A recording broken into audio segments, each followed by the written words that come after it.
With the start of the school year, I'm so thrilled at seeing all the amazing work across our district, from attending athletic games to seeing a pumpkin patch being set up today at an elementary school. So thank you to everyone for making our year and the start of the school year so amazing. With the start of the school year, I also have been receiving additional questions related to our financial management and the upcoming bond initiative. And that makes sense because the bond is on the ballot for November 5th and because many districts are facing budget constraints that are in the news. So I'll talk about three things. First is a bond oversight committee idea. The second is our overall fiscal management and commitment to you. And finally, a recent example of the repurposing of $44 million from the 2022 levy. For the bond oversight concept, I want to share that we will be trying something new for our school district, which is to convene a bond oversight committee. This bond oversight committee will serve two purposes.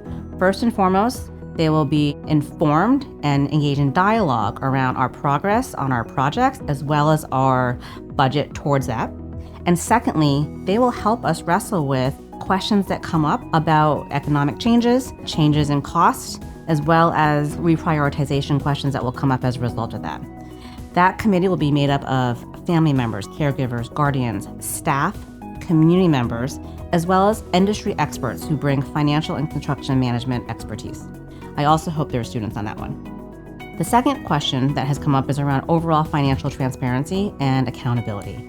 And so the Bond Advisory Committee first wrestled with a lot of our materials that had been recently published over the past 2 years that create more detail related to what our capital projects budgets are, as well as our upgraded monthly status reports that provide the level of detail about how we're tracking our revenue and our expenses.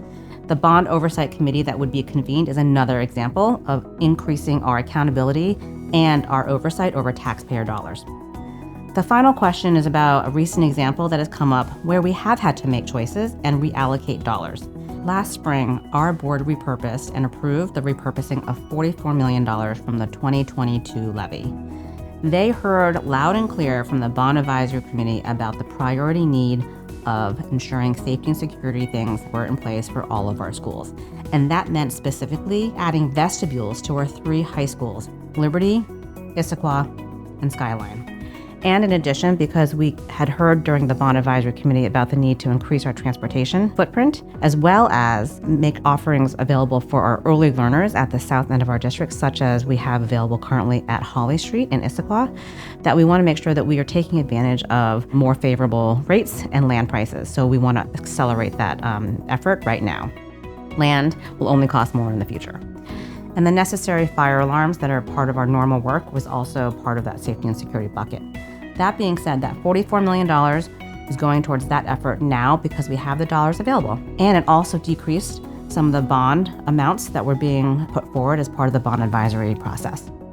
Taxpayer dollars and our stewardship of that is an important part of our work overall, and we are committed to that, and we look forward to talking to you more about that in future updates.